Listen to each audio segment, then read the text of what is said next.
ساری باتیں چل رہی ہیں، کیا آپ کو نہیں لگتا کہ یہ زیادتی ہے؟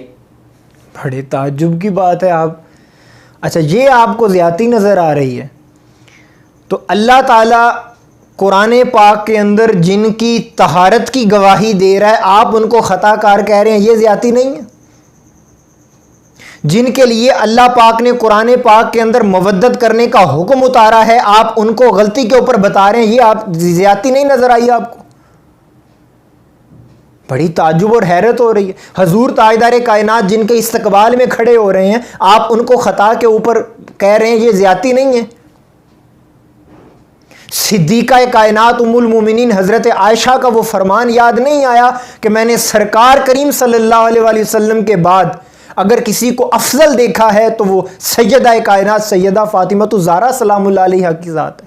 آپ ان کو خطا کے اوپر غلطی کے اوپر بتا رہے ہیں، یہ زیادتی نظر نہیں آئی آپ کو؟ اور آپ نے جو بار بار جو آپ اس بات کو دہرا رہے ہیں، مجھے آپ دیکھیں اس بات کو سمجھنے کی کوشش کریں. ہم سیدہ فاطمہ کے احادیث آپ کے وہ بخاری شریف پڑھی ہے، پوری سیاستہ پڑھی ہے. ہم پوری سیاستہ کے اندر سیدہ فاطمہ الزہرا کے فضائل اور مناقب کو چھوڑ کر، ان کی عظمت کا موضوع چھوڑ کر، ان کے مقام کا، ان کی شان کا، ان کی رفعت اور بلندی کا موضوع چھوڑ کر، ان کی سخاوت، ان کی طہارت کا موضوع چھوڑ کر کیا ضرورت پیش آئی کہ ہم لوگوں کے سامنے یہ ڈھنڈورا پیٹ رہے تھے کہ بھئی سیدہ فاطمہ الزہرا خطا، ان کی یہ خطا تھی، وہ غلطی کے اوپر تھی. ایمان کیا تقاضا کرتا ہے؟ قُلْ لَا أَسْأَلُكُمْ عَلَيْهِ أَجْرًا إِلَّا الْمَوَدَّةَ فِي الْقُرْبَى کی آیت ہم سے کیا تقاضا کرتی ہے کہ سیدہ فاطمہ کی عظمت بیان کی جائے یا یہ بیان کیا جائے اپنی طرف سے اپنی ایڈیشن کر کے اپنے اندر کا بغض نکالنے کے لیے کہ وہ خطا کے اوپر تھی؟ آپ اپنے ایمان سے بتائیں مجھے کیا تقاضا بنتا ہے؟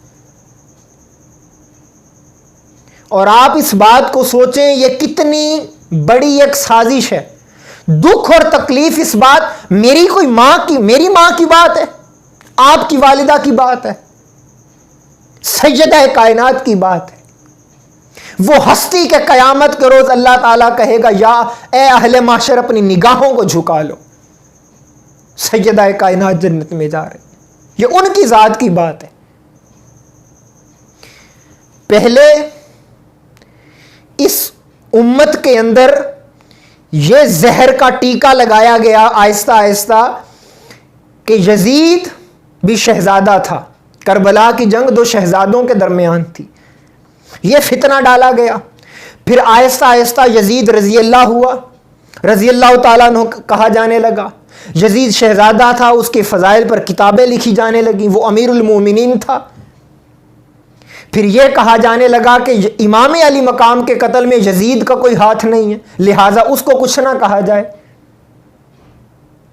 چلیں اس بات کے اوپر تو سمجھ میں آتا تھا کہ یہ تو پہلے ہی غیروں کی طرف سے جو گستاخیاں جن کی معمول کی بات تھی، اب ٹائٹل لیبل آپ کے اوپر اہل سنت کا لگا اور آپ سیدہ کائنات کو خطا کار کہہ رہے ہیں، غلطی کے اوپر کہہ رہے ہیں.